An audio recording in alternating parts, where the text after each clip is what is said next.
Assalamualaikum semuanya, jumpa lagi di channel Sinta Diary. Cerita utama tetap update di hari Rabu dan Minggu di jam biasa 19.15. Dan masih banyak juga nih yang masih belum mengerti jadwal-jadwal cerita terbaru atau cerita utama selain hari Rabu dan Minggu. Untuk mengisi kekosongan, hari lainnya akan diceritakan kisah awal mula perjalanan Tori. Cerita lengkapnya bisa dicek di playlist. Dan untuk cerita spesial, biasanya akan ke update hari Sabtu, opsional ya, tergantung situasi. Cerita spesial seperti apa? Contohnya Ngalengkas, Gerbang Neraka, dan masih banyak lainnya. Semoga bisa dipahami ya. Nah, kali ini rombongan Tori sudah mulai beraksi nih. Yang mana Hito sudah memanggil dewa pelindungnya, Jiraiya. Seperti apa aksinya? Oke, langsung saja mari kita masuk ke dalam ceritanya. Iya!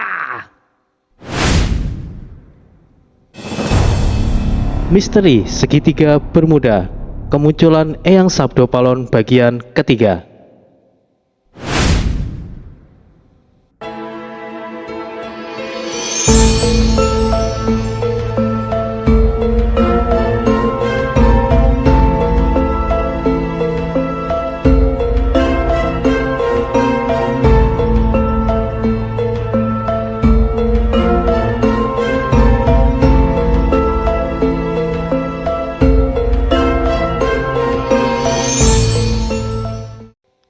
Peringatan, konten ini mengandung suara yang keras, mungkin akan mengganggu pendengaran.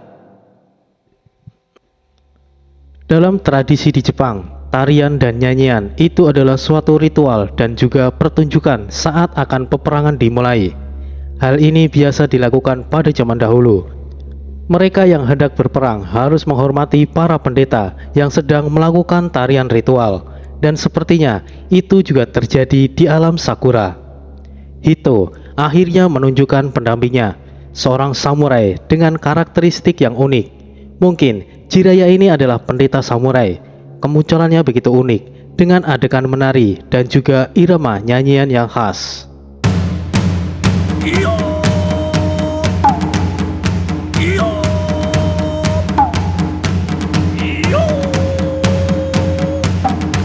Ayah pun juga tidak mau ketinggalan. Dia juga akhirnya memanggil dewa pelindungnya, Kitsune sama.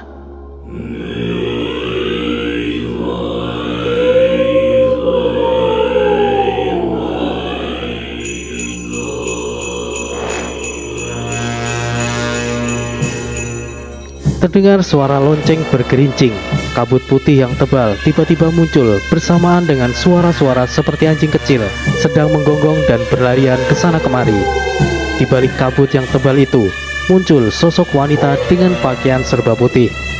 Rambutnya juga putih dan memiliki 9 ekor yang tebal dan lembut seperti bulu kucing. Kakinya melangkah perlahan. Di kedua kakinya terdapat lonceng kecil yang membuat setiap langkahnya membuat suara yang bergerincing.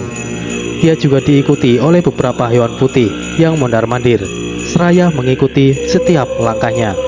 Dialah Kitsune, salah satu yokai yang menjadi seorang dewa, siluman rubah putih berekor 9. Kitsune adalah salah satu dewa pelindung. Dia memiliki kuilnya sendiri, begitu juga dengan Jiraiya. Meskipun Kitsune bukanlah salah satu dewa tertinggi seperti Tengu, siluman rubah putih ini tidak memiliki catatan kejahatan. Justru sebaliknya, pada zaman sebelum Heian atau zaman Nara pada tahun sekitar 700-an, dahulu siluman rubah dan manusia hidup saling berdampingan.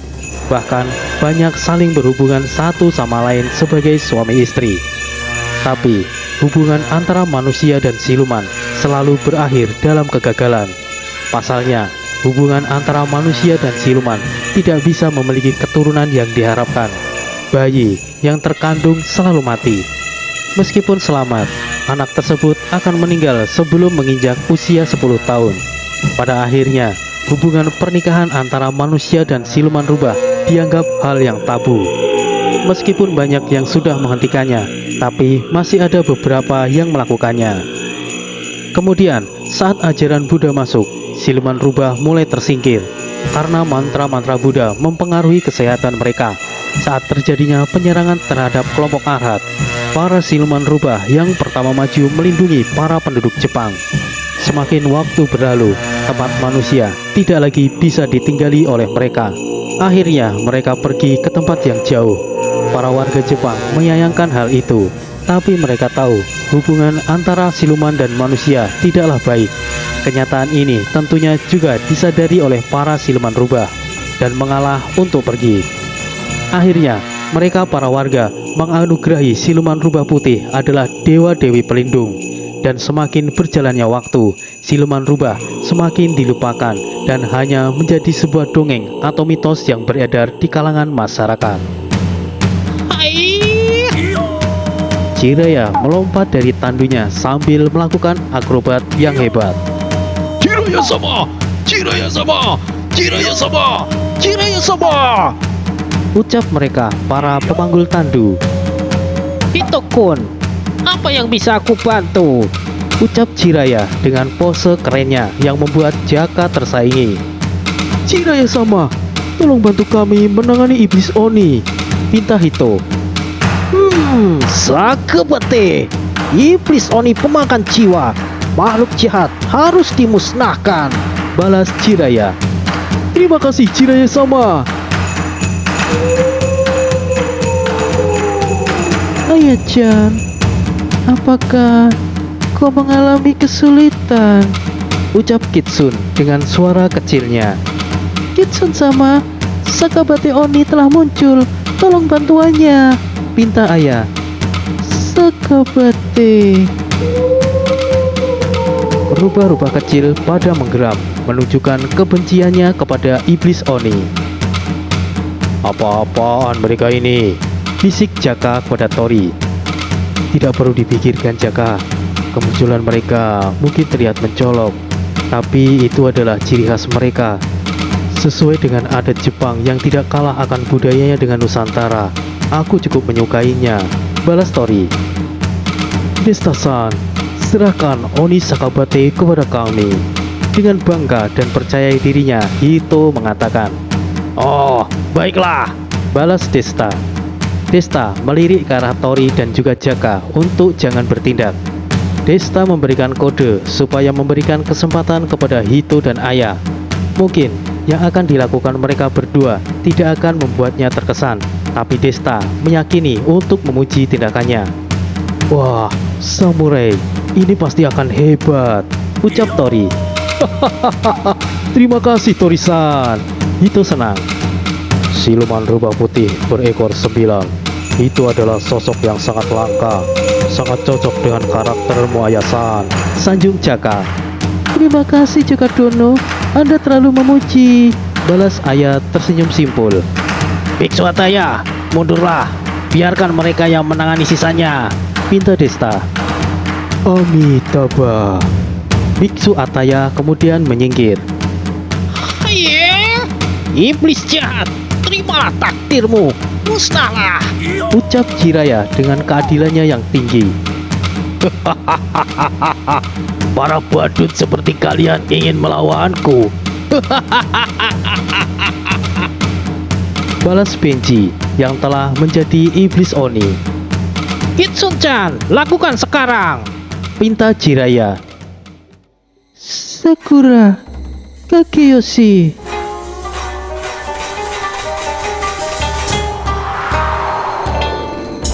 Hembusan angin dingin perlahan membuat Benji membeku, dimulai dari kaki dan terus naik.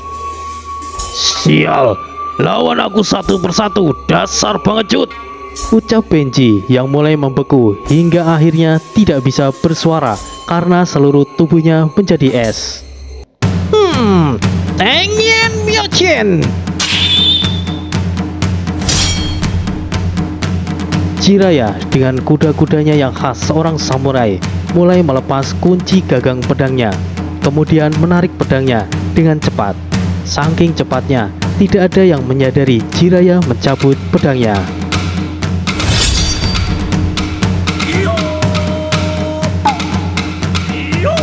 Hanya dalam waktu sedetik saja, Jiraiya telah melakukan beberapa tebasan dan membuat iblis Oni itu terpotong beberapa bagian menjadi potongan balok-balok es yang rapi.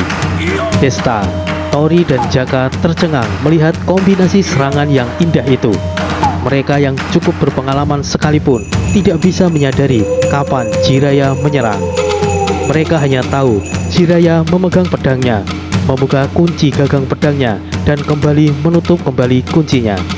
Iblis Oni memang tidak bisa dibunuh dengan cara apapun, tapi Jiraiya dan Kitsun cukup berpengalaman. Mereka tahu setiap kelemahan Iblis Oni. Ditambah, Iblis Oni yang mereka hadapi ini hanyalah Sakabate, salah satu Iblis Oni yang paling lemah. Meskipun jika mereka dihadapi dengan Iblis Oni Doji atau Oni Sukuna dan Iblis Oni tingkat tinggi lainnya, mereka tidak memiliki kesempatan untuk menang. Tapi, penampilan Jiraiya dan Kitsun cukup membuat Desta dan lainnya terhibur.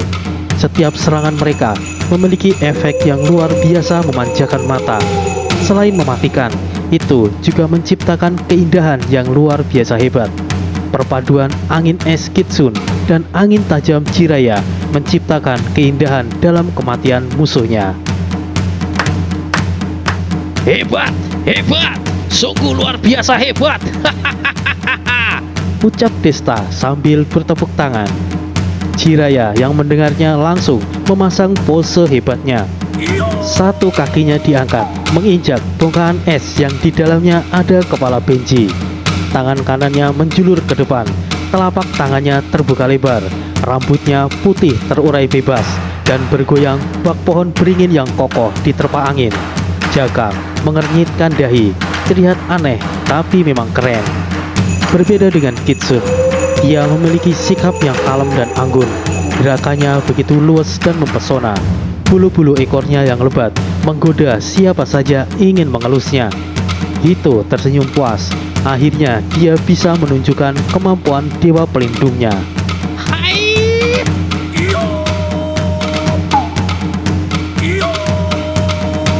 Genderang tabuhan kembali berbunyi, diikuti suara-suara hentakan pembawa tandu.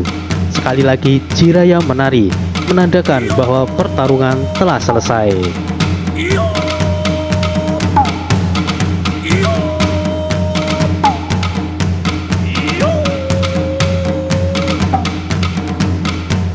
Ini adalah kemenangan yang hebat, tapi terlalu cepat bagi mereka untuk senang.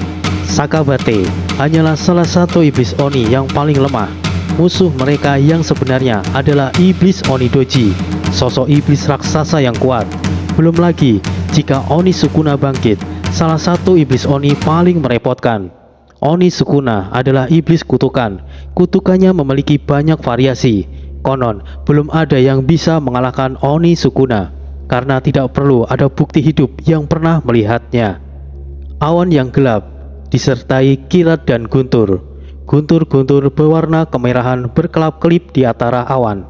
Seperti naga dan ular merayap di balik awan. Dewa dan iblis seakan mengintip, dan kekuatan spiritual terkumpul menyelimuti Gunung Fuji, yang membuat orang terpana namun merasakan gemetar dan ketakutan. Gemuruh guntur menggelegar sehingga memekakkan telinga. Ada apa ini? Kenapa tiba-tiba langit alam Sakura seketika berubah menakutkan? Ucap Tori. Entahlah, mungkin saja hal ini sudah menjadi siklus pergantian cuaca yang umum di sini, Tori. Balas Jaka. Bukan seperti itu, Jaka Dono. Tori-san, fenomena seperti ini selalu terjadi saat Iblis Oni dikalahkan. Semakin kuat Iblis Oni yang dikalahkan, akan semakin dahsyat pula fenomena yang terjadi. Jelas Ayah. Aneh, mereka adalah iblis. Kenapa seolah alam ini marah saat iblis mati? Gunung Fuji juga nampak lain dari sudut pandang dunia nyata. Di sini, Gunung Fuji seperti terlihat sosok raksasa yang sedang duduk menggunakan topi petani, kata Tori sambil memperhatikan Fujiyama berdiri kokoh. Tori-san benar, tapi tempatnya Fujiyama akan menyerap energi makhluk yang mati di alam ini. Alam Sakura memiliki keistimewaan tersendiri. Aku tidak bisa menjelaskan apa keistimewaannya, karena setiap makhluk akan merasakan perbedaannya masing-masing. Jelas Hito. Tuan, Raka kembali. Oh, Raka, apakah kau sudah menemukan kuilnya? Tanya Tori. Sudah Tuan, tapi... Ada apa? Apakah terjadi sesuatu dengan anggota Sendan? Tidak, bukan begitu Tuan. Tapi kami menemukan setidaknya ada lebih 100 kuil kecil yang tersebar di seluruh wilayah ini. Untuk menentukan mana kuil yang asli akan sangat sulit. Kami tidak berani mengeceknya secara langsung sesuai perintah Anda. Kami hanya memastikan lokasinya saja. Setiap kuil selalu ada gerbang Tori dan memiliki tulisan yang berbeda. Setidaknya ada 3 kata-kata yang sama di setiap gerbang Tori dari ratusan kuil. 3 kata ini adalah kami, Oni dan Bakemono. Awalnya kami mengira kerumunan yang ada di kuil itu adalah penjaga. Tapi setelah kami pastikan para makhluk yang berkumpul tersebut sedang menyembah kuil kami, hampir tidak ada satupun makhluk yang menyembah. Kuil Oni dan kuil Bakemono sangat ramai. Dugaan kami, kuil Dewa Tengu adalah kuil kami. Tapi setidaknya ada 30 kuil kami yang telah ditemukan Tuan. Jelas Raka. Apa? Ini tidak mungkin. Bagaimana bisa ada ratusan kuil? Setahu kami, hanya ada 10 kuil yang tersebar. Ditambah ada kuil lainnya, kuil Oni dan kuil Bakemono. Ini masalah yang serius. Ayah-chan, kita kembali dulu dan melaporkan kepada para pendeta. Terlihat wajah panik Hito. Bagaimana dengan kalian? Tanya Ayah. Kami akan tetap di sini. Kami masih memiliki keperluan. Kalian pergilah. Kami akan baik-baik saja bertiga. Balas Desta.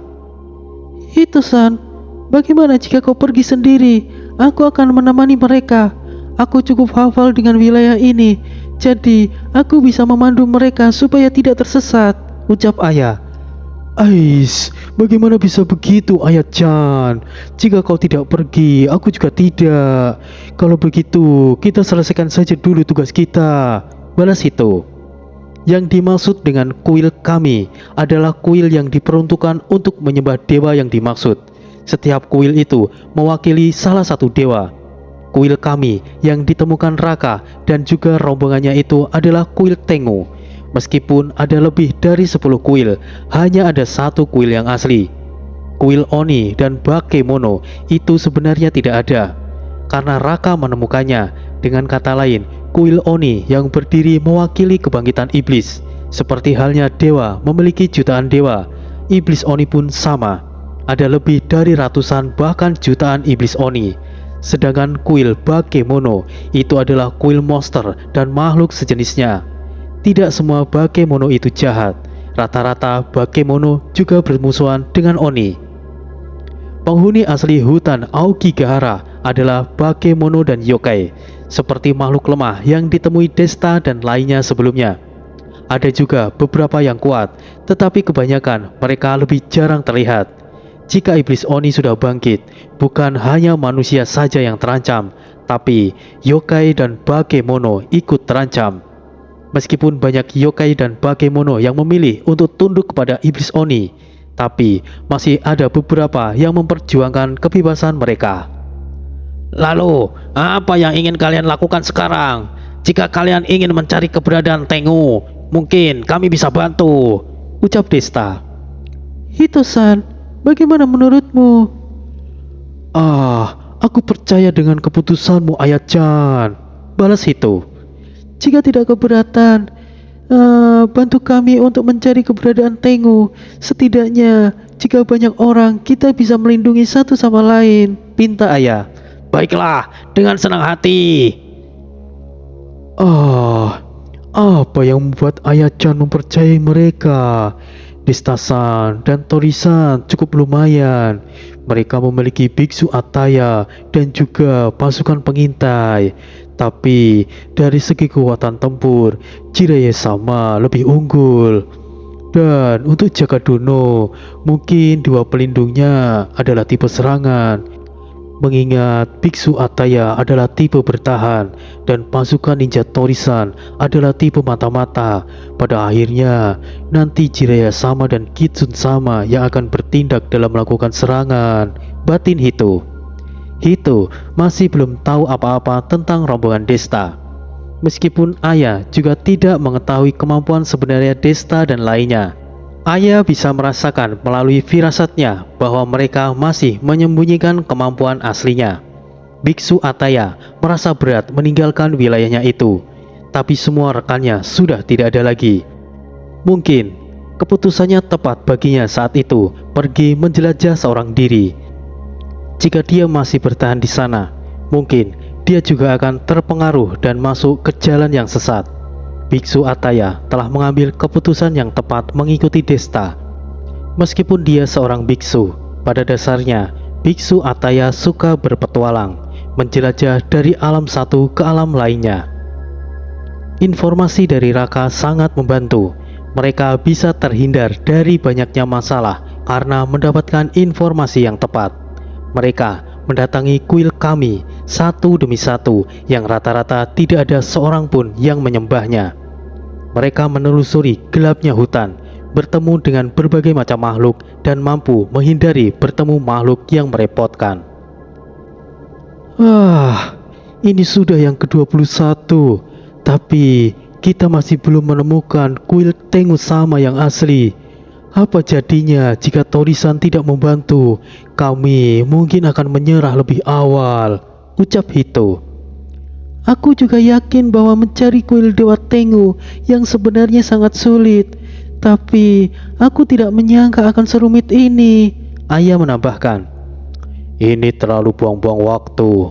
Memangnya seperti apa itu Onidoji? Biarkan aku melawannya, akan aku bakar habis dia, sahut Jaka. Jaka Dono, kau tidak tahu betapa mengerikannya itu Onidoji. Dia adalah iblis terkuat dengan serangan penghancurnya. Onidoji juga tidak bisa dibunuh. Meskipun ada caranya untuk menghentikannya, mustahil bisa kita lakukan, jelas Hito. Sebuah batu besar menggelinding dengan cepat, merubuhkan beberapa pepohonan yang dilewatinya. Tetapi setelah dilihat secara seksama, itu bukanlah batu besar, tetapi sebuah kepala yang menggelinding. Kepala besar itu melompat dan siap mendarat ke arah Jaka. Jaka Dono, menyingkir dari sana! Teriak Hito. Sudah lelah aku menghindar terus.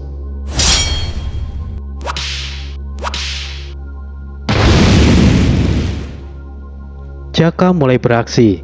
Dia tidak lagi perlu menghindar. Lagi pula, makhluk kepala besar itu yang berinisiatif untuk menyerangnya. Hito tercengang dan melotot melihat aksi Jaka yang singkat itu. Hantu kepala besar itu disebut sebagai Bakemono Okiname. Sosok tersebut terbilang makhluk yang jahat. Dia suka melindas makhluk lain hingga hancur, kemudian memakannya tanpa harus dikunyah. Meskipun Okiname tergolong makhluk lemah, tapi dia cukup berbahaya bagi manusia. Aksi Jaka tentu saja mengundang makhluk lain mulai berdatangan. Para yokai dan bakemono kuat mulai bermunculan karena terganggu dengan aktivitas spiritual yang tinggi. Wah, jadi rame nih. Jaka sudah kehabisan kesabaran. Ini gawat. Kita berada jauh ke dalam hutan. Jika kita terkepung, akan sangat berbahaya. Aya-chan, ayo kita buat jalan, ucap Hito mulai panik. Baik Hito-san. Jiraiya sama, tolong bantuannya. Kitsun sama. Jiraiya dan Kitsun berusaha untuk membuka jalan, tapi banyaknya yokai membuat mereka kesulitan. Ditambah yokai dengan tingkat yang lebih tinggi sudah bermunculan. Hito mulai panik. Dia juga menyesalkan sikap Jaka yang sembrono. Hito-san, kita tidak bisa menerobos. Mereka terlalu banyak, ucap Aya. Sial. Apa yang harus kita lakukan, Aya-chan? Tidak perlu menahan diri lagi. Para makhluk rendah ini hanya akan meremehkan kita. Mau bertindak hati-hati seperti apapun, kita akan tetap terlibat pertarungan cepat atau lambat.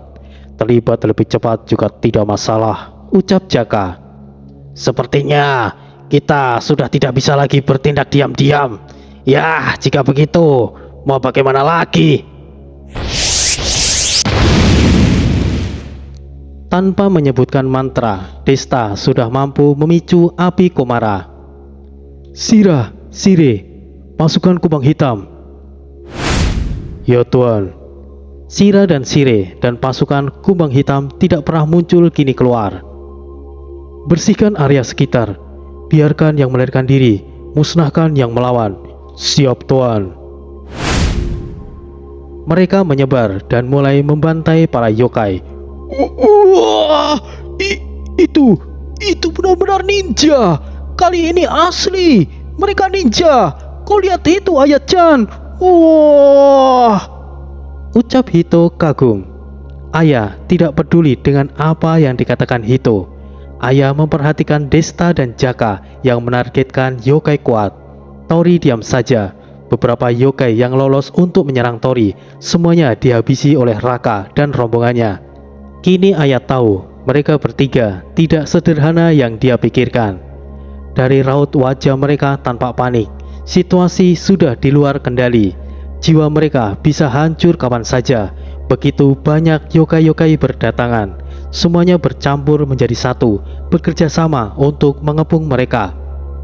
Tentu saja, kepanikan itu hanya dirasakan oleh dua orang di antara mereka, Hito dan Ayah.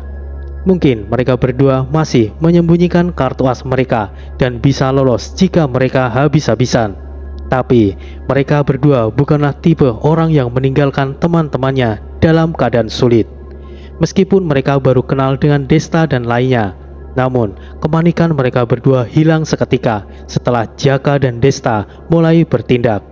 Tidak ada keraguan, panik ataupun cemas. Desta dengan senangnya membantai para yokai yang mendekat. Jaka dengan santainya memainkan cemeti apinya.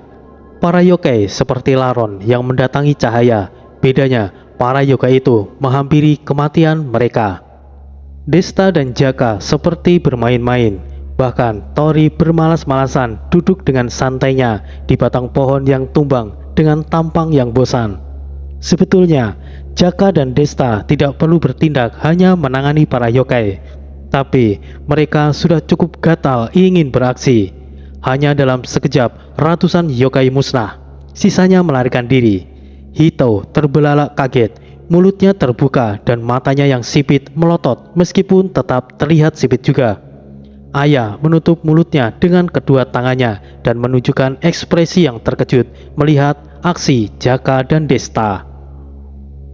Woi, luar biasa. Kalian sungguh luar biasa. Hito mengucapkan pelan awalnya, kemudian berteriak semangat menghampiri Desta dan Jaka. Hito dan Ayah mungkin baru pertama kalinya mereka bertemu dengan seorang ahli spiritual yang hebat. Keputusan yang tepat bagi Hito dan Ayah tidak meninggalkan mereka di saat-saat yang sulit. Kini mereka tahu bahwa ketiga orang yang baru mereka kenal itu adalah orang-orang yang luar biasa, jauh di luar ekspektasi mereka. Wah, ternyata kemampuan asli kalian luar biasa. Aku kagum, aku benar-benar kagum. Jaka Dono, Desta-san, oh, dan juga kau juga, Tori-san. Kau benar-benar punya pasukan ninja yang hebat. Kalian luar biasa.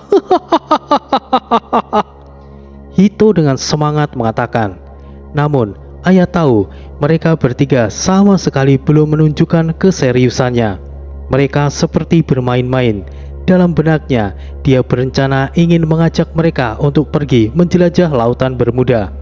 Walaupun itu permintaan yang berlebihan, tapi Ayah mengharapkan itu. Hito tidak henti-hentinya kagum. Transformasi Desta saat menggunakan ajian Komara Geni selalu disanjungnya. Tarian cemeti api dengan kontrol yang hebat berkali-kali Hito ucapkan. Tentu saja Jaka menjadi lebih besar kepala dengan memperagakan pose terhebatnya. Bahkan Jiraiya mengikuti gerakannya. Kenyataannya Hito dan Ayah masih belum mengetahui rahasia mereka. Karena mereka disebut monster oleh musuh-musuhnya di kalangan para monster itu sendiri. Dan itu dulu.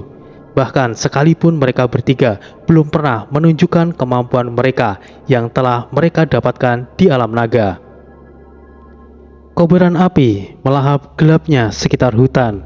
Api menyala membakar jiwa-jiwa yokai tanpa menimbulkan kebakaran hutan. Ayah! Teriak Raka kemudian menghampiri Roka yang sedang terluka. Roka, apa yang terjadi? Tori juga menghampiri dengan khawatir. Aku baik-baik saja Tuan. Tapi Auka sepertinya terluka parah. Balas Roka sambil membopong Auka. Bawa dia masuk. Tori membuka buku jiwanya dan memasukkan Auka dan beberapa anggota Zendan lainnya. Di mana anggota Zendan lainnya, Roka? Maaf Tuan, mereka tidak selamat. Apa yang sebenarnya terjadi? Des, ada apa ini? Biarkan Roka tenang dulu, sahut Jaka. Hito dan Aya terdiam. Mereka tidak tahu bagaimana lagi mereka harus terkejut. Buku jiwa adalah benda yang sangat langka. Mereka mungkin pernah mendengarnya, tapi baru kali itu mereka melihatnya. Tuan, alam ini sangat aneh dan berbahaya. Tidak jauh dari sini ada portal yang menghubungkan dunia spiritual yang sangat luas. Namanya adalah Daratan Aokigahara. Di sana adalah tempat yang penuh dengan kekerasan. Banyak perang di mana-mana. Menurut informasi yang saya dapatkan, Daratan Aokigahara adalah sejarah manusia yang terulang kembali. Tepatnya terjadi pada masa Sengoku Jidai. Hanya saja memiliki peradaban yang mungkin berbeda. Peperangan yang terjadi bukan antara manusia dan manusia, tetapi para yokai yang sedang memerangi iblis. Raja iblis kejam bernama Nobunaga dari klan Oda melawan gabungan dari berbagai klan seperti klan Det, Toyotomi, Tokugawa, dan masih banyak lainnya. Tapi yang paling penting adalah kami sempat menyusup di klan Oda, tepatnya di penjara bawah tanah. Di sana ada banyak sekali jiwa-jiwa manusia yang terkurung. Semua jiwa-jiwa tersebut bagaikan ternak. Mereka adalah sumber makanan, dan tidak jarang juga kami menemukan manusia hidup yang dijadikan sebagai jus untuk memuaskan dahaga mereka. Demi mendapatkan informasi tersebut, kami telah kehilangan separuh anggota Zendan. Saya tidak bisa menjamin bahwa manusia yang Anda cari ada di sana, tapi setidaknya saya yakin 50% jiwanya terperangkap di sana. Saya juga menemukan jiwa-jiwa manusia yang sepertinya bukan orang-orang dari negara ini. Ada juga orang luar dengan jumlah yang banyak, jelas Roka. Maaf telah melibatkanmu sejauh ini, Roka. Seharusnya kau mendengarkan aku, jangan memaksakan dirimu, ucap Tori. Ini adalah kewajiban kami, Tuan. Kami tidak menyesal. Justru kami sangat terhormat bisa mendapatkan misi yang luar biasa ini, balas Roka. Baiklah, sekarang istirahatlah Roka. Sampaikan kepada Gabon dan Gamon untuk mempersiapkan semuanya. Baik, Tuan. Roka dan Raka akhirnya kembali ke dalam buku jiwa. Roka bukanlah makhluk yang lemah. Bahkan saat dia menyusup menolong pamanku di sarang Ratu Iblis, dia sama sekali tidak terluka. Sepertinya situasi memang sangat gawat, Des. Mungkin sebaiknya kita sudahi saja pencarian Jiro. Aku takut kita terlibat masalah yang sulit, ucap Desta. Kita sudah sampai sejauh ini, Mas Desta. Apa kita akan berhenti begitu saja? Jaka kecewa. Aku setuju dengan Desta. Aku percaya kita lebih kuat dari sebelumnya, tapi akan selalu ada yang lebih kuat dari kita. Ini bukan persoalan takut atau tidak. Segala tindakan yang kita lakukan itu bisa mempengaruhi kehidupan alam ini. Tapi aku juga cukup kecewa jika Desta memilih untuk berhenti. Tapi Desta punya alasannya, sahut Tori. Maaf, aku tidak bisa melibatkan kalian dalam bahaya. Meskipun aku minta tolong kepada kalian, aku memang akan berhenti jika situasinya sangat berbahaya, terang Desta. Desta sepertinya ragu-ragu. Apakah dia akan berhenti dan menyerah sampai di situ saja? Desta bingung ingin mengambil keputusan. Dia takut keputusannya salah. dia memang bersalah apa yang telah menimpa Jiro, tapi dia juga tidak bisa melibatkan, bahkan mungkin akan mengorbankan temannya hanya untuk menolong satu teman lainnya. Lagi pula, tidak ada kemungkinan bahwa Jiro masih bisa diselamatkan. Dia tidak ingin membuat pertaruhan dan lebih memilih untuk mengambil langkah yang aman. Mungkin kita akan berhenti sampai di sini saja, dan kita akan tetap membantu Hito-san dan Aya-san untuk mencari kuil Tengu. Bagaimana menurut kalian? Tanya Desta. Meskipun Tori dan Jaka agak kecewa, tapi mereka juga harus menghormati keputusannya. Tidak ada pilihan lain dan mereka harus setuju. Baiklah Dul, aku ikut dengan keputusanmu. Ya, jika itu maumu Mas Desta, tentu saja aku juga tidak keberatan. Terima kasih Des, Mas Jaka. Maaf, sepertinya kita juga cukup sampai di sini saja. Situasinya telah banyak berubah. Akan sulit untuk menemukan Tengu sama. Jadi lebih baik kita kembali saja, sahut Hito. Aku juga sependapat dengan Hito-san. Mungkin jika tidak merepotkan kalian, dengan kemampuan kalian, aku rasa kita masih bisa menghadapi Onidoji. Aku akan mencari informasi terkait segel Onidoji. Mungkin pendeta tertinggi mengetahui sesuatu. Ayah menambahkan. Baiklah jika begitu.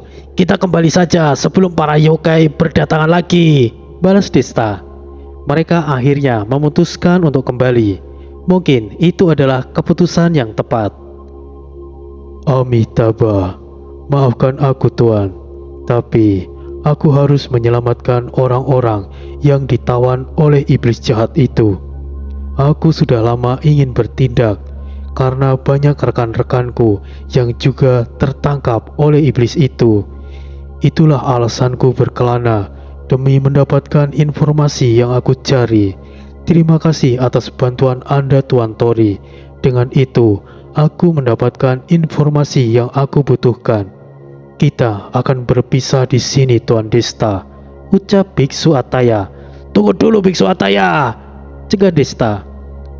Amitabha, maaf Tuan, ini tidak ada hubungannya dengan Anda. Terima kasih atas pengalaman yang Anda berikan. Anda punya tujuan sendiri, begitu juga dengan saya. Saya mohon permisi. Biksu Ataya langsung pergi meninggalkan mereka. Biksu Ataya sudah banyak membantuku. Jika aku diam saja, itu sama saja aku memanfaatkannya. Bodoh amat.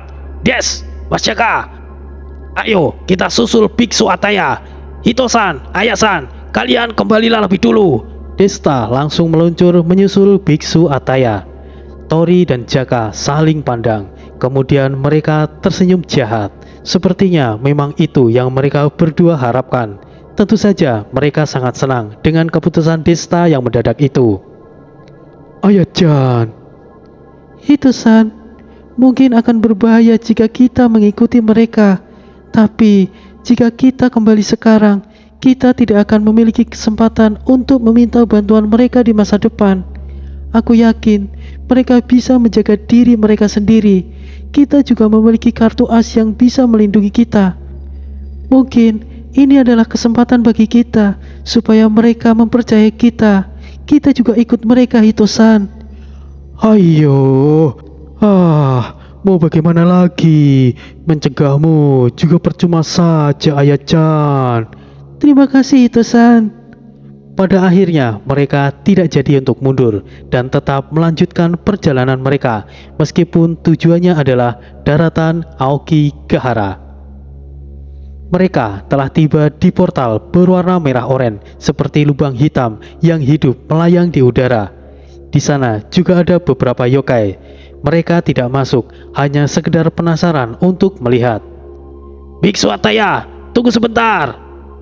Amitabha, apa yang Anda lakukan? Tolong jangan mencoba untuk mencegah saya. Tidak. Aku tidak akan mencegahmu. Kita akan pergi bersama-sama, Biksu Ataya. Tapi Tuan, jangan kebanyakan protes. Semuanya akan baik-baik saja, ucap Jaka dan Tori. Kalian, keluarlah.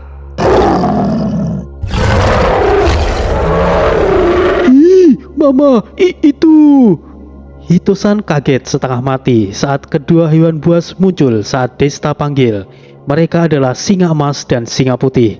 Siapa mereka? Tentu saja dia adalah Mbah Basil, dan satunya siapa lagi jika bukan Raja Adiwangsa. Setelah dari kota iblis Xinjiang, Adiwangsa telah memutuskan untuk mengikuti Desta. Mau bagaimanapun, Subhasil dan Adiwangsa adalah partner kuat saat mereka bersama. Kini mereka telah kembali bersatu dan menjadi pedang yang tajam untuk Desta. Uta!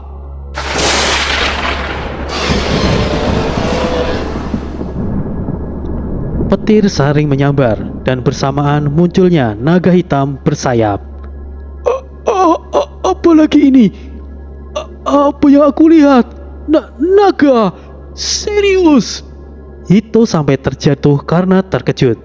Untuk bisa memasuki portal, mereka harus terbang. Meskipun bisa mereka lakukan, tapi akan lebih aman jika mereka memiliki tunggangan. Sudah pasti Desta akan duduk di punggung Mbah Basil. Adiwangsa juga tidak keberatan membawa Biksu Ataya. Meskipun terbilang ekstrim memanggil Uta hanya untuk sebagai tunggangan, tapi hanya Uta yang Jaka miliki. Sabrani!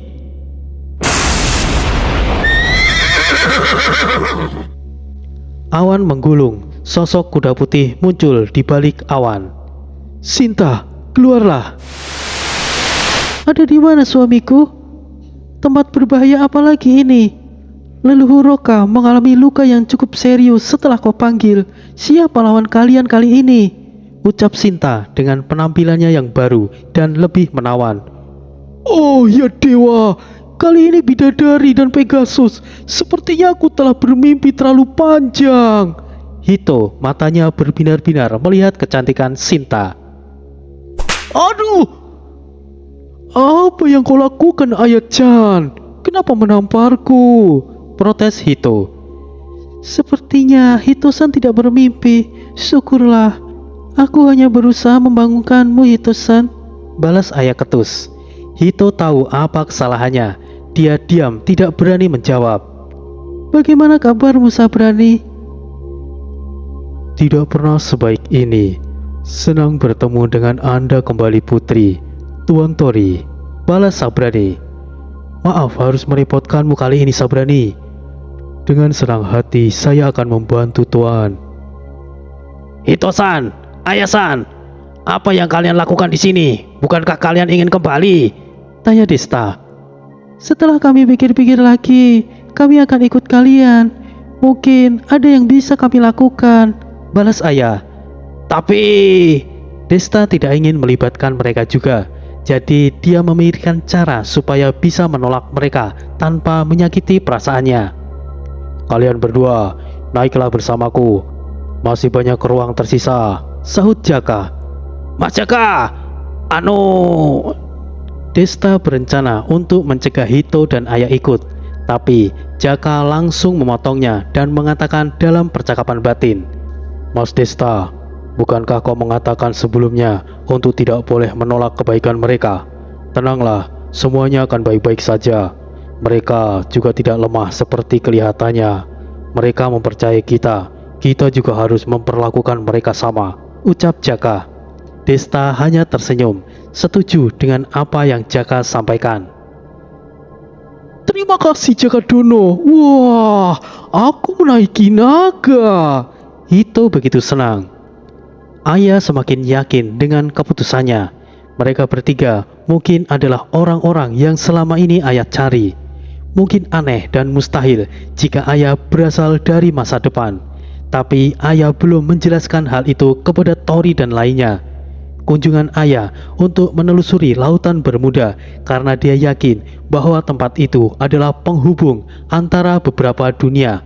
Tidak hanya dunia gaib, tapi juga menghubungkan dunia paralel atau bahkan terkait dengan dunia masa lalu dan masa depan.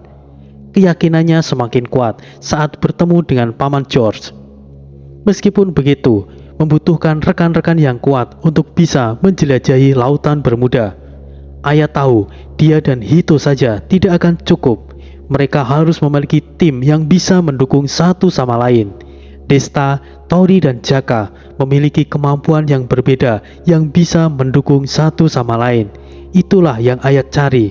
Dari segi kemampuan, Ayah yakin mereka bertiga adalah orang yang Ayah cari selama ini. Untuk menaruh kepercayaan mereka, Ayah memutuskan untuk mengikuti mereka. Walaupun Ayah sendiri tidak yakin bisa menjaga dirinya sendiri, tapi dia tidak ingin kehilangan kesempatan tersebut. Mereka akhirnya berangkat dan memasuki portal yang terhubung ke daratan Aokigahara. Perang yang berkecamuk siap menghadang mereka. Meskipun bahaya, ini akan menjadi pengalaman yang luar biasa bagi mereka. Lebih dari 30 klan samurai dan puluhan klan shinobi terlibat dalam perang. Ini akan menjadi cerita yang berdarah, pertempuran yang epik, serta banyak adegan-adegan seksual di dalamnya. Alam Sakura, begitu mereka menyebutnya, jauh berbeda dengan dunia manusia. Alam ini tidak memiliki dasar hukum sama halnya dengan alam-alam lainnya. Namun, alam Sakura memiliki tradisi. Hukum berdasarkan tradisi, akan tetapi hanya berlaku bagi mereka yang tidak memiliki pengaruh tinggi ataupun jabatan, tajam ke bawah, tumpul ke atas. Kali ini, mereka tidak terpisah. Seperti di alam Samarantu ataupun alam Kerinci, mereka tetap bersama tiba di sebuah daratan yang luas.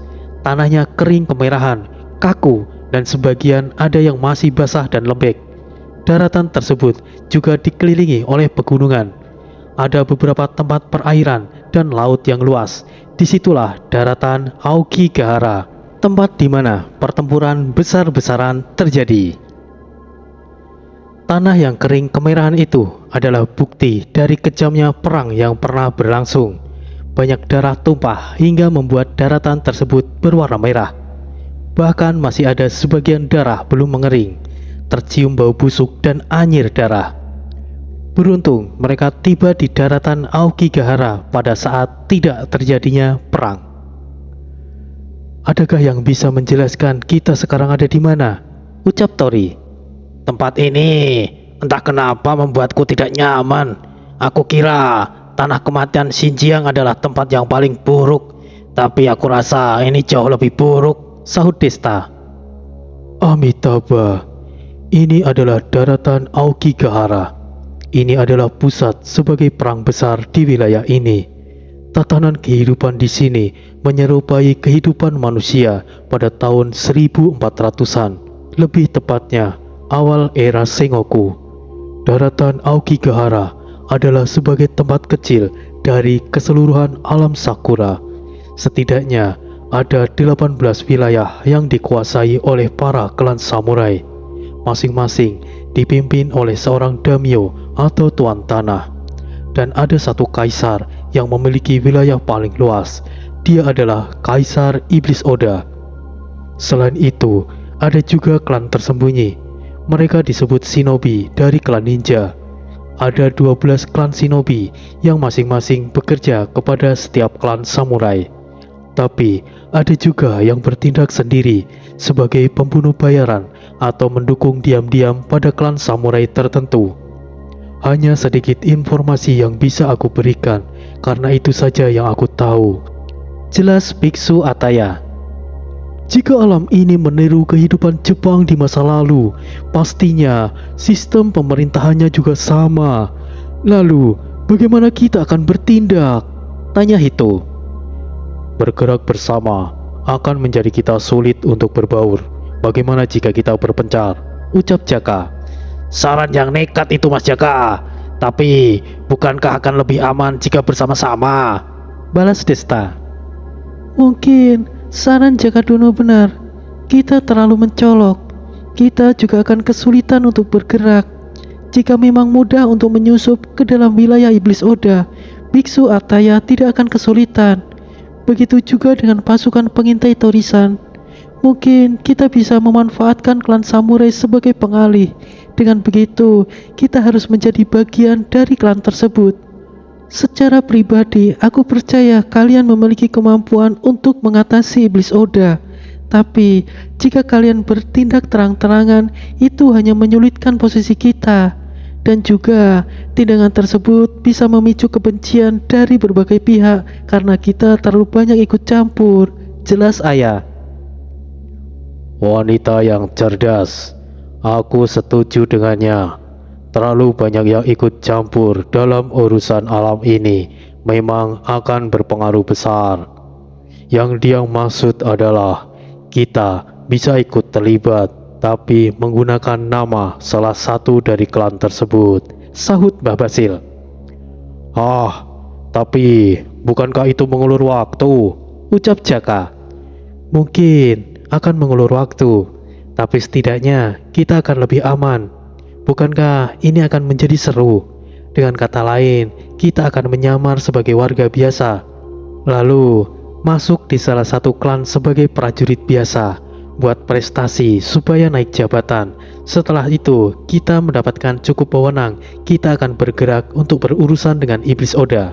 Terang Tori. Oh, itu sepertinya keren, Des. Oke, ayo lakukan. Siapa nanti yang lebih dulu naik ke puncak? Hehehe. Kita lihat saja nanti siapa yang lebih dulu di puncak, Sahut Jaka. Sepertinya itu aku. Tidak mungkin, itu aku, Tori. Jelas-jelas itu pasti akulah. Mereka bertiga berdebat seperti sedang melakukan permainan. Ayah sebenarnya khawatir karena ini memiliki resiko yang besar. Ditambah, mereka tidak tahu bagaimana kondisi di alam Sakura yang sebenarnya. Hito sendiri juga tidak memiliki kepercayaan untuk itu. Tapi keputusan telah dibuat. Mereka menyesuaikan dengan kondisi yang ada di alam Sakura. Secara penampilan, mereka juga harus meyakinkan. Untuk masalah percakapan dan komunikasi, Mbah Basil memiliki metode khusus yang bisa membuat mereka bisa memahami dan membalas dengan bahasa yang ada di alam Sakura. Mereka akhirnya berpencar. Jaka bersama Uta dalam kondisi manusianya pergi ke arah timur. Desta, Mbah Basil dan Adiwangsa yang juga dalam kondisi manusianya pergi ke arah selatan. Tori dan Roka yang baru saja sembuh dari lukanya pergi ke arah barat.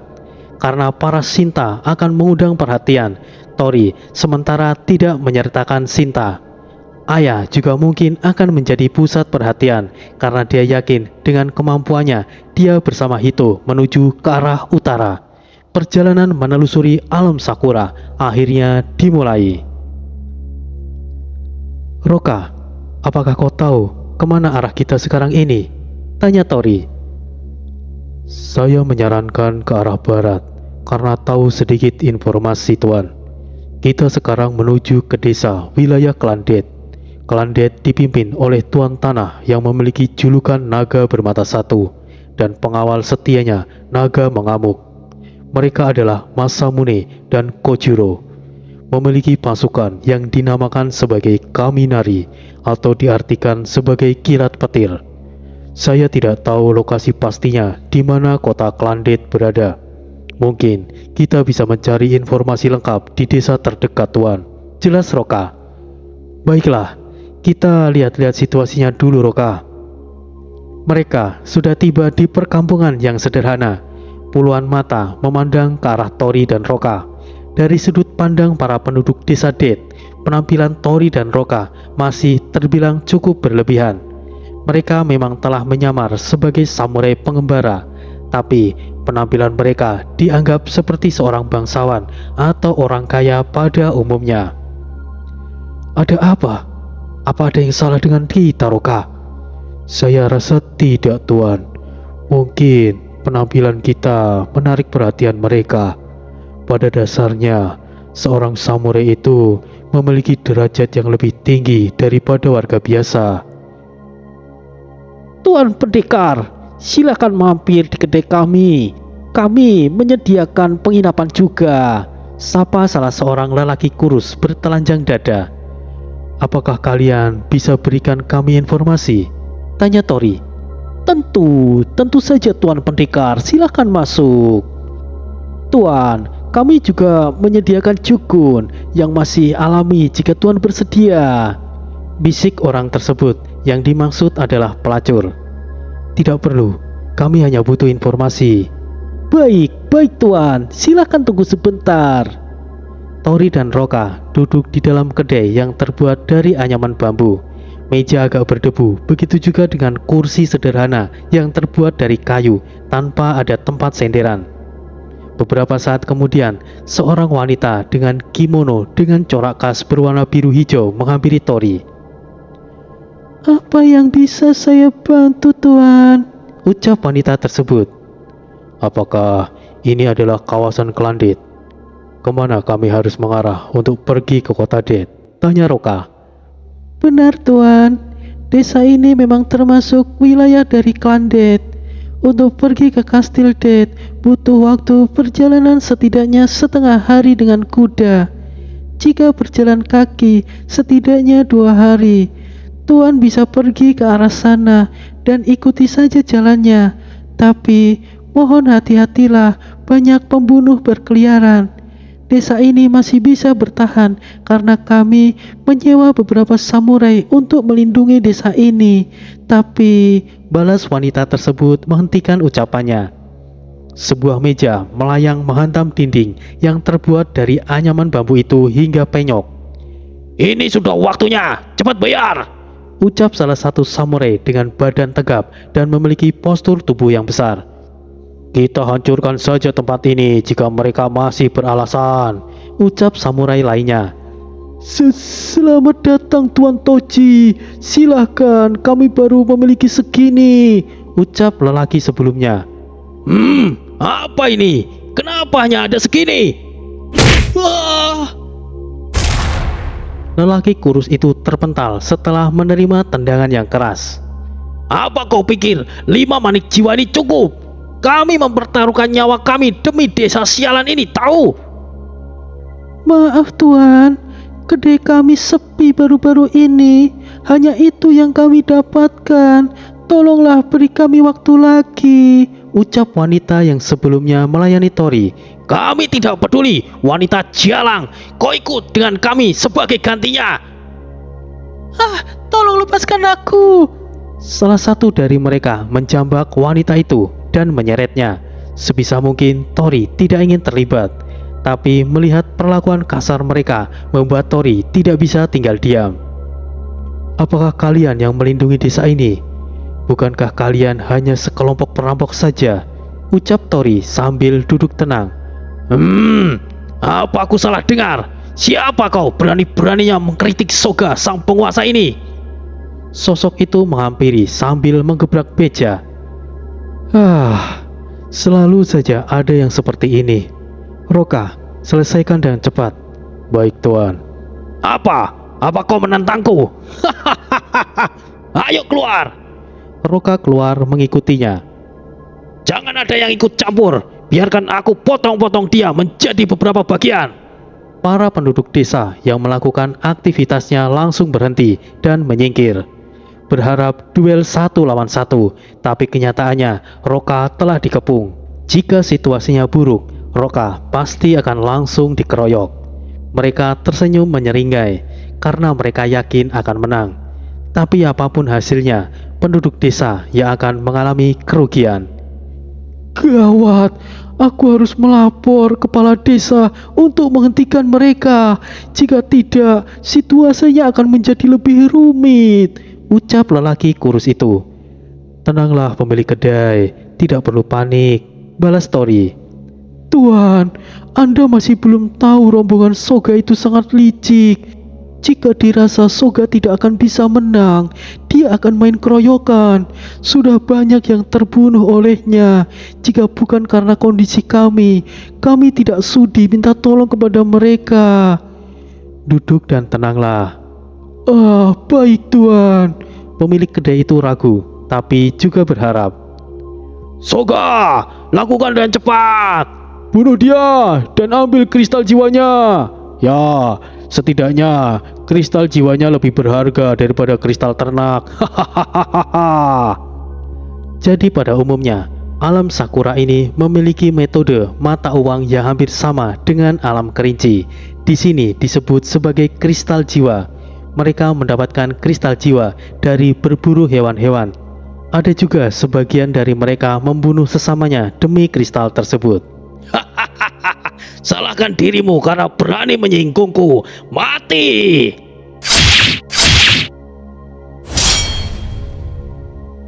Dia sendiri yang akhirnya menghampiri kematian. Soga! Kurang ajar, bunuh dia! Ah! 5 orang lainnya dalam sekejap langsung tumbang. Tolong! Roka tidak memperdulikan satu sosok lainnya dan membiarkannya kabur dengan terpincang-pincang. Beres tuan. Bagus Roka. Nyonya, mari kita lanjutkan. Tampang pemilik kedai dan wanita itu justru ketakutan. Ada apa kalian? Bukankah masalah sudah selesai? Tidak, tidak. Desa kami pasti akan dalam masalah besar. Wanita itu gemetaran. Kalian tidak perlu khawatir. Pemilik kedai, bilang kepada kepala desamu, kami yang akan bertanggung jawab. Ucap Tori. Baik jika begitu. Pemilik kedai langsung bergegas memberitahukan kepala desa. Di salah satu pemukiman di dalam hutan, mereka adalah kelompok membunuh yang membunuh siapa saja yang melewati jalur hutan. Ini sama saja dengan perampokan, tapi yang mereka butuhkan adalah kristal jiwanya. Mereka yang mati akan meninggalkan kristal jiwa yang bisa digunakan untuk berbagai keperluan. Jadi, kristal jiwa cukup berharga, apalagi yang mati adalah seorang yang memiliki ilmu tinggi. Tori akhirnya menemukan tempat untuk mendapatkan informasi yang diperlukan. Meskipun ada sedikit perselisihan, masih bisa ditangani oleh Roka. Tapi masalah yang sebenarnya baru saja akan muncul karena mereka telah menyinggung sosok yang sangat merepotkan. Ya, selesai. Akhirnya rombongan Tori sudah memasuki alam Sakura nih. Di sini nanti mereka akan berlomba untuk mendapatkan prestasi, yang mana mereka akan sama-sama diakui di salah satu klan besar. Akan semakin menarik ini kelanjutannya. Sampai bertemu kembali. Sekian, wassalamualaikum warahmatullahi wabarakatuh.